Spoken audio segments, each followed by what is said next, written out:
ओम शांति। 9 अप्रैल 2025 के ईश्वरीय महावाक्य। पहले सुनते हैं मुरली के मुख्य पॉइंट्स।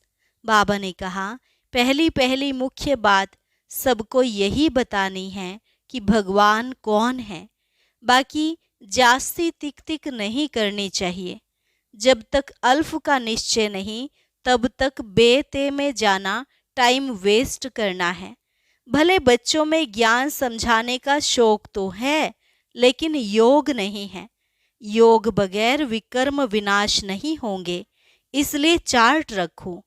बाबा ने कहा, जो बच्चे ज्ञानी तु आत्मा के साथ साथ योगी नहीं बनते, उनमें देह अभिमान का अंश जरूर होगा। योग के बगैर किसी को समझाना कोई काम का नहीं। योग नहीं तो सारा दिन टाइम वेस्ट करते हो। भोजन करते या स्नान आदि करते भी बाप की याद में रहना है। याद बहुत जरूरी है।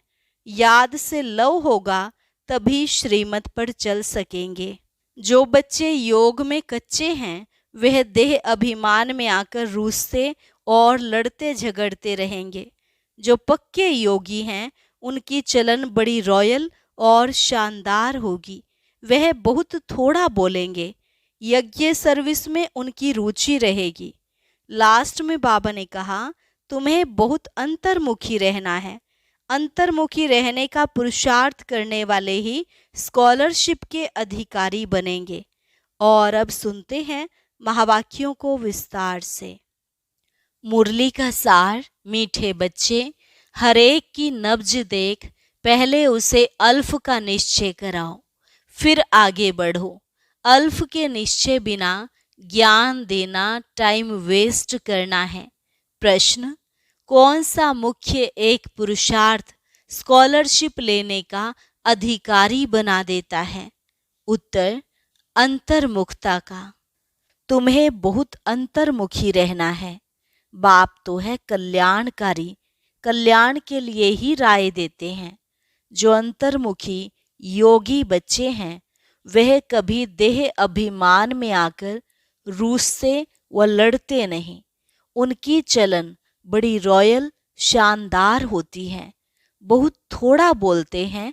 यज्ञ सर्विस में रुचि रखते हैं। वह ज्ञान की ज्यादा तिक तिक नहीं करते।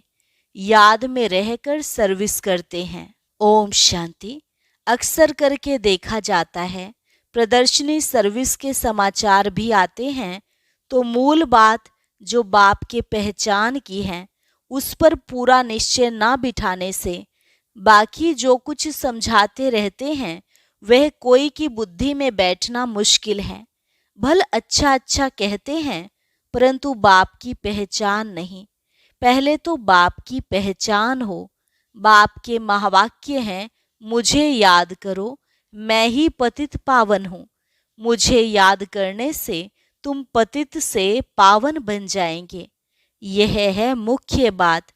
भगवान एक है, वही पतित पावन है।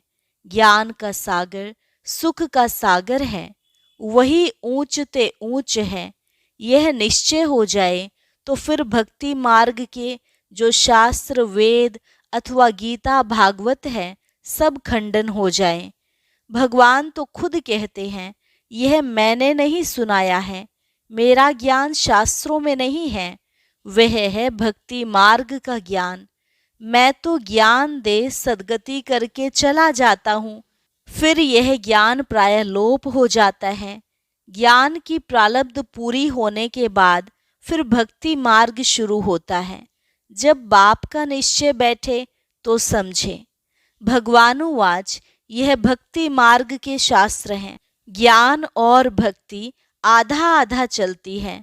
भगवान जब आते हैं तो अपना परिचय देते हैं। मैं कहता हूँ 5000 वर्ष का कल्प है। मैं तो ब्रह्मा मुख से समझा रहा हूँ। तो पहली मुख्य बात बुद्धि में बिठानी है कि भगवान कौन है। यह बात जब तक बुद्धि में नहीं बैठी है तब तक और कुछ भी समझाने से कुछ असर नहीं होगा। सारी मेहनत ही इस बात में है। बाप आते ही हैं कब्र से जगाने। शास्त्र आदि पढ़ने से तो नहीं जगेंगे। परमात्मा है ज्योति स्वरूप, तो उनके बच्चे भी ज्योति स्वरूप हैं। पहले तुम बच्चों की आत्मा पतित बनी है, जिस कारण ज्योति बुझ गई है, तमो प्रधान हो गए हैं। पहले पहले बाप का परिचय ना देने से फिर जो भी मेहनत करते हैं, ओपिनियन आदि लिखाते हैं, वह कुछ काम का नहीं रहता, इसलिए सर्विस होती नहीं है। निश्चय हो तो समझें, बरोबर ब्रह्मा द्वारा ज्ञान दे रहे हैं। मनुष्य ब्रह्मा को देख कितना मूझते हैं, क्योंकि बाप की पहचान नहीं है। तुम सब जानते हो, भक्ति मार्ग अब पास हो गया है। कलयुग में है भक्ति मार्ग और अब संगम पर है ज्ञान मार्ग। हम संगम युगी हैं, राजयोग सीख रहे हैं, दैवी गुण धारण करते हैं नई दुनिया के लिए। जो संगम युग पर नहीं, वह दिन प्रतिदिन तमो प्रधान बनते ही जाते हैं। उस तरफ तमो प्रधानता बढ़ती जाती है, इस तरफ तुम्हारा संगम युग पूरा होता जा रहा है। यह समझने की बातें हैं ना। समझाने वाले भी नंबरवार हैं। बाबा रोज पुरुषार्थ कराते हैं। निश्चय बुद्धि विजयंती।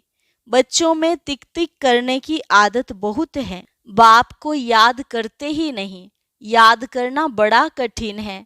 बाप को याद करना छोड़ अपनी ही टिक टिक सुनाते रहते हैं। बाप के निश्चय बिगर और चित्रों तरफ बढ़ना ही नहीं चाहिए। निश्चय नहीं तो कुछ भी समझेंगे नहीं। अल्फ का निश्चय नहीं तो बाकी बेते में जाना टाइम वेस्ट करना है। किसकी नब्ज को जानते नहीं। ओपनिंग करने वाले को भी पहले बाप का परिचय देना है।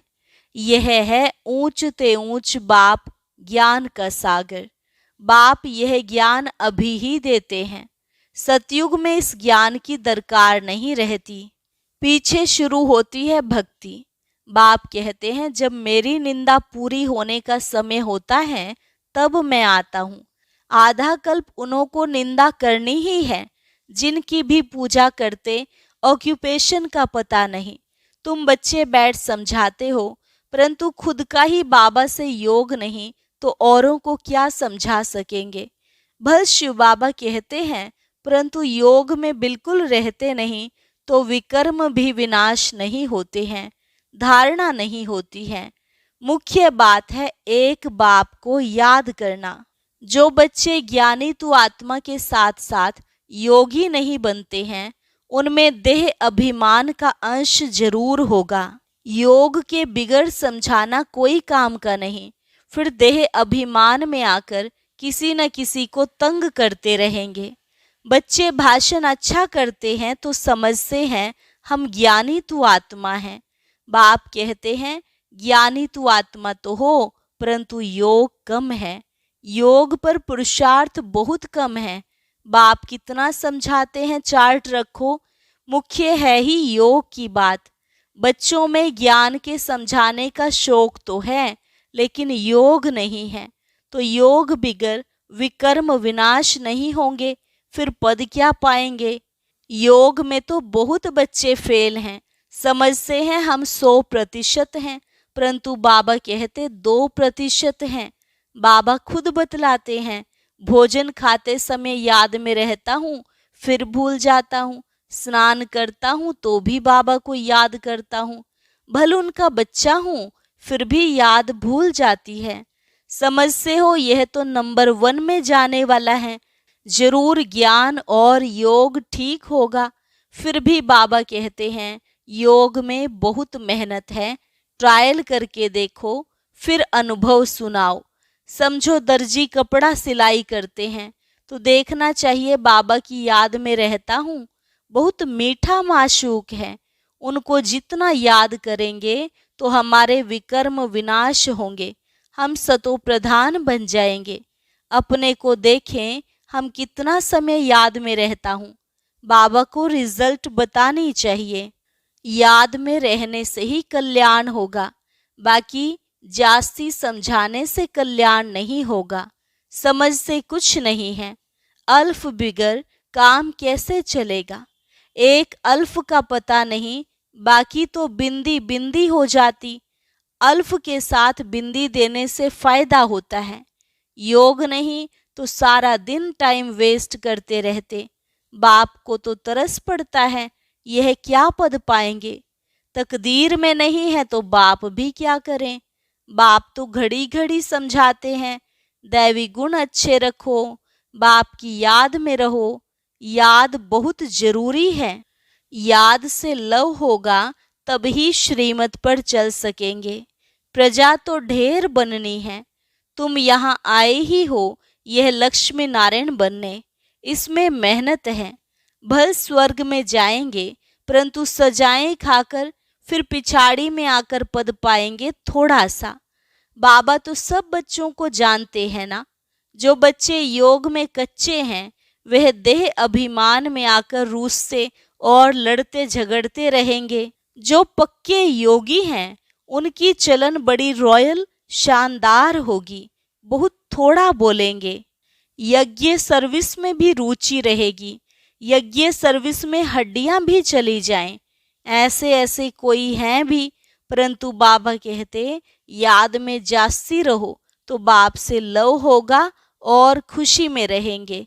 बाप कहते हैं मैं भारत खंड में ही आता हूँ, भारत को ही आकर ऊंचा बनाता हूँ। सतयुग में तुम विश्व के मालिक थे, सदगति में थे, फिर दुर्गति किसने की? रावण ने। कब शुरू हुई? द्वापर से। आधा कल्प लिए सदगति 1 सेकंड में पाते हो, 21 जन्मों का वर्षा पा लेते हो। तो जब भी कोई अच्छा आदमी आए तो पहले पहले उनको बाप का परिचय दो। बाप कहते हैं बच्चे इस ज्ञान से ही तुम्हारी सदगति होगी। तुम बच्चे जानते हो यह ड्रामा चल रहा है सेकंड बाय सेकंड। यह बुद्धि में याद रहे तो भी तुम अच्छी रीति स्थिर रहेंगे। यहाँ बैठे हो तो भी बुद्धि में रहे यह सृष्टि चक्र जू मुआफिक कैसे फिरता रहता है, सेकंड सेकंड टिक टिक होती रहती है। ड्रामा अनुसार ही सारा पार्ट बज रहा है। 1 सेकंड पास हुआ, खत्म, रोल होता जाता है, बहुत आहिस्ते आहिस्ते फिरता है। यह है बेहद का ड्रामा। बूढ़े आदि जो हैं उनकी बुद्धि में यह बातें बैठ ना सके, ज्ञान भी बैठ ना सके, योग भी नहीं, फिर भी बच्चे तो हैं। हाँ, सर्विस करने वालों का पद ऊंच है, बाकी का कम पद होगा, यह पक्का ख्याल रखो। यह बेहद का ड्रामा है, चक्र फिरता रहता है, जैसे रिकॉर्ड फिरता रहता है ना। हमारी आत्मा में भी ऐसे रिकॉर्ड भरा हुआ है। छोटी आत्मा में इतना सारा पार्ट भरा हुआ है, इनको ही कुदरत कहा जाता है। देखने में तो कुछ भी नहीं आता है। यह समझ की बातें हैं, मोटी बुद्धि वाले समझ ना सके। इनमें हम जो बोलते जाते हैं टाइम पास होता जाता, फिर 5000 वर्ष बाद रिपीट होगा। ऐसी समझ कोई के पास नहीं। जो महारथी होंगे वह घड़ी घड़ी इन बातों पर ध्यान देकर समझाते रहेंगे। इसलिए बाबा कहते हैं पहले पहले तो गांठ बांधो बाप के याद की। बाप कहते हैं मुझे याद करो। आत्मा को अब घर जाना है, देह के सब संबंध छोड़ देने हैं। जितना हो सके बाप को याद करते रहो। यह पुरुषार्थ है गुप्त। बाबा राय देते हैं परिचय भी बाप का ही दो। याद कम करते हैं तो परिचय भी कम देते हैं। पहले तो बाप का परिचय बुद्धि में बैठे, बोलो अब लिखो बरोबर वह हमारा बाप है। देह सहित सब कुछ छोड़ एक बाप को याद करना है। याद से ही तुम तमो प्रधान से सतो प्रधान बनेंगे। मुक्ति जीवन मुक्ति धाम में तो दुख दर्द होता ही नहीं। दिन प्रतिदिन अच्छी बातें समझाई जाती हैं। आपस में भी यही बातें करो। लायक भी बनना चाहिए ना। ब्राह्मण होकर और बाप की रूहानी सेवा न करे तो क्या काम का। पढ़ाई को तो अच्छी रीति धारण करना चाहिए ना। बाबा जानते हैं बहुत हैं जिनको एक अक्षर भी धारण नहीं होता है। यथार्थ रीति बाप को याद करते नहीं हैं। राजा रानी का पद पाने में मेहनत है। जो मेहनत करेंगे वही ऊंच पद पाएंगे। मेहनत करें तब राजाई में जा सकते। नंबर 1 को ही स्कॉलरशिप मिलती है। यह लक्ष्मी नारायण स्कॉलरशिप लिए हुए हैं। फिर है नंबर वार, बहुत बड़ा इम्तिहान है ना। स्कॉलरशिप की ही माला बनी हुई है। 8 रत्न है ना, 8 हैं, फिर है 100, फिर 16,000। तो कितना पुरुषार्थ करना चाहिए माला में पिरोने लिए। अंतर्मुखी रहने का पुरुषार्थ करने से स्कॉलरशिप लेने के अधिकारी बन जाएंगे। तुम्हें बहुत अंतर्मुखी रहना है। बाप तो है कल्याणकारी, तो कल्याण के लिए ही राय देते हैं। कल्याण तो सारी दुनिया का होना है, परंतु नंबरवार हैं। तुम यहाँ बाप के पास पढ़ने के लिए आए हो। तुम्हारे में भी वे स्टूडेंट अच्छे हैं जो पढ़ाई पर ध्यान देते हैं। कोई तो बिल्कुल ध्यान नहीं देते हैं। ऐसे भी बहुत समझ से हैं जो भाग्य में होगा। पढ़ाई की एम ही नहीं है। तो बच्चों को याद का चार्ट रखना है। हमको अब वापस घर जाना है। ज्ञान तो यहाँ ही छोड़ जाएंगे। ज्ञान का पार्ट पूरा हो जाता है। आत्मा इतनी छोटी, उनमें कितना पार्ट है। वंडर है ना। यह सारा अविनाशी ड्रामा है। ऐसे ऐसे भी तुम अंतर्मुखी हो, अपने से बातें करते रहो तो तुमको बहुत खुशी हो कि बाप आकर ऐसी बातें सुनाते हैं कि आत्मा कब विनाश नहीं होगी। ड्रामा में एक एक मनुष्य का, एक एक चीज का पार्ट नूंधा हुआ है। इनको बेअंत भी नहीं कहेंगे। अंत तो पाया है, परंतु यह है अनादि। कितनी चीजें हैं, इनको कुदरत कहें, ईश्वर की कुदरत भी नहीं कह सकते। वह कहते हैं हमारा भी इसमें पार्ट है।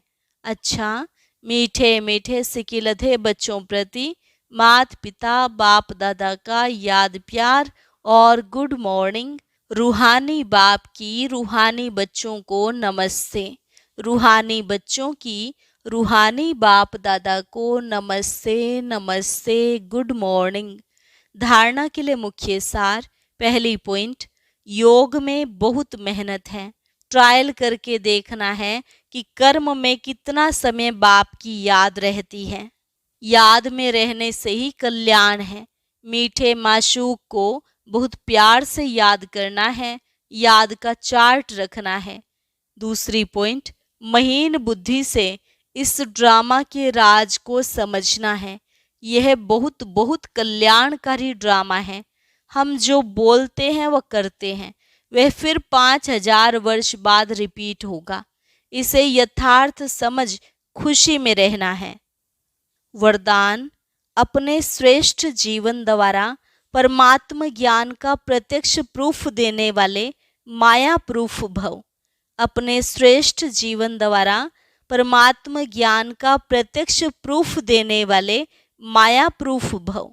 स्वयं को परमात्म ज्ञान का प्रत्यक्ष प्रमाण व प्रूफ समझने से माया प्रूफ बन जाएंगे। प्रत्यक्ष प्रूफ है आपकी श्रेष्ठ पवित्र जीवन। सबसे बड़ी असंभव से संभव होने वाली बात प्रवृत्ति में रहते पर वृत्ति में रहना। देह और देह की दुनिया के संबंधों से पर अर्थात न्यारे रहना। पुराने शरीर की आंखों से पुरानी दुनिया की वस्तुओं को देखते हुए ना देखना, अर्थात संपूर्ण पवित्र जीवन में चलना। यही परमात्मा को प्रत्यक्ष करने और माया प्रूफ बनने का सहज साधन है। स्लोगन, अटेंशन रूपी पहरेदार ठीक हैं तो अतीन्द्रिय सुख का खजाना खो नहीं सकता। अटेंशन रूपी पहरेदार ठीक हैं तो अतीन्द्रिय सुख का खजाना खो नहीं सकता। ओम शांति। अब आज का अव्यक्त इशारा और ज्ञान मोती भी अवश्य सुने।